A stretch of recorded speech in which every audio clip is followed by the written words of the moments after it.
everybody. Good morning and welcome to today's 7 a.m. on the West Coast on a Friday morning. It is a busy Friday morning, so let's get right to that top story. The reaction to those new tariffs from President Trump. The markets still reeling after yesterday's historic drop-off.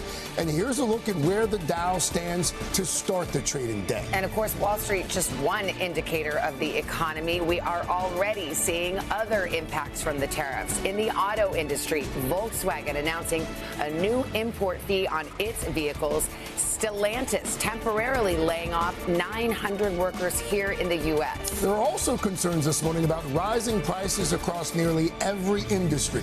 Clothing, smartphones, furniture, wine, alcohol. And consider this, J.P. Morgan now predicting a 60% chance of a global recession this year if the current tariff plan remains in place. So a lot of concern this morning, a lot of confusion, too, and we've got it covered, including an in-depth look at the reasoning behind these tariffs, what the president is trying to do. But let's get started right there on Wall Street. Christine Romans is there. Christine, good morning. Good morning. Even a healthy jobs report couldn't improve the mood here. Big selling again. The problem here, China firing back against President Trump's tariffs, announcing 34%, steep 34% tariffs against U.S. goods. That's sparking the next round in a global trade war. The markets plunging this morning in response to President Trump's sweeping tariff plan. The president not budging, saying he wants to reshape the global economy and level the playing field for the U.S. The markets are going to boom, the stock is going to boom, the country is going to boom. Americans may feel the effects right away. Shoppers are expected to pay more for everyday products like coffee, fresh produce, and toilet paper in the coming weeks, according to one trade group. Long term, as prices from everything to groceries to furniture to clothing and shoes go up, the total impact from all of Trump's tariffs could cost the average household $3,800 per year, according to another analysis. Car prices will also likely rise. Overnight, some automakers already reacting. Stellantis pausing production at 2 plants in Canada and Mexico, leading to 900 American workers at Midwest plants temporarily laid off. And Volkswagen announcing a new import fee on its vehicles, according to the Wall Street Journal.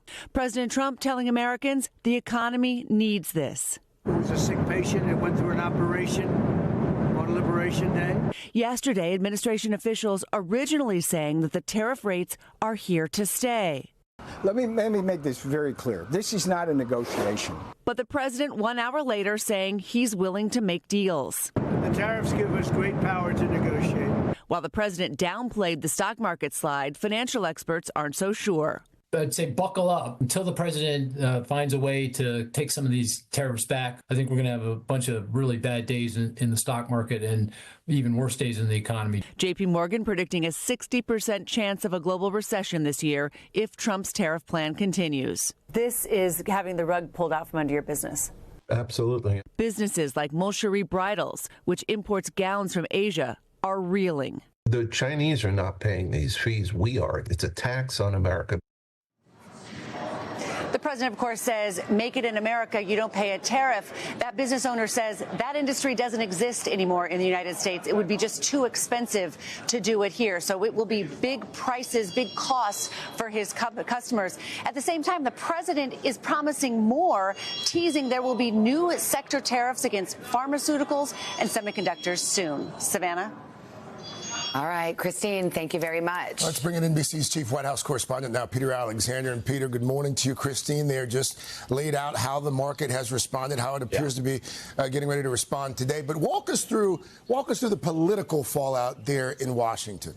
Well, make no mistake, this is clearly a major gamble by President Trump here with Americans' money, as Christine laid out, on the line. Lawmakers already hearing about it. Republicans in particular, they're now finding themselves in this tough bind. Few, though, of course, are willing to cross President Trump. Still, you can hear their reservations about these sweeping tariffs, the president's move. Ted Cruz warning that he does not think keeping high tariffs in place for an extended period of time would be good economic policy. He, like many others in his party, basically saying they'll give the president the next few months to see what happens. But Cruz himself acknowledges if this trade war escalates, both sides jack up their tariffs. You saw what China's already saying it's going to do, that is a a bad outcome. Some senators proposed a new bipartisan bill, Craig, to give Congress more power over the president's tariffs. That's unlikely to go anywhere anytime soon, though. For their part, Democrats, they are condemning these tariffs. They're really finding a clear message finally to rally around, warning that President Trump is, in effect, driving the economy into a ditch, Craig. Peter, while I have you here, just another headline there at the White House, making some news this morning.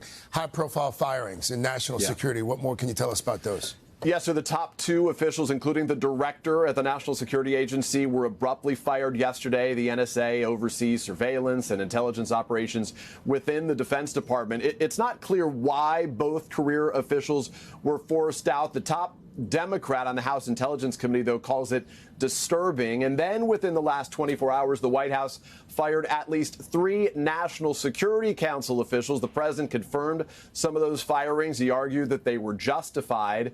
They follow an Oval Office meeting, as you were talking about in the headlines here, where the far-right activist and conspiracy theorist Laura Loomer pushed the president to fire them over the objections of Donald Trump's own national security advisor, Mike Waltz, according to one source. The president denied that Loomer played a role, but she overnight took credit on social media, saying she told the president the officials were disloyal. Craig.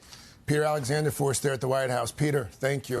Hey, thanks for watching. And don't forget, you can catch the Today Show every morning on NBC or take Today when you're on the go. Just follow the Today podcast on Apple Podcasts, Spotify, or wherever you listen.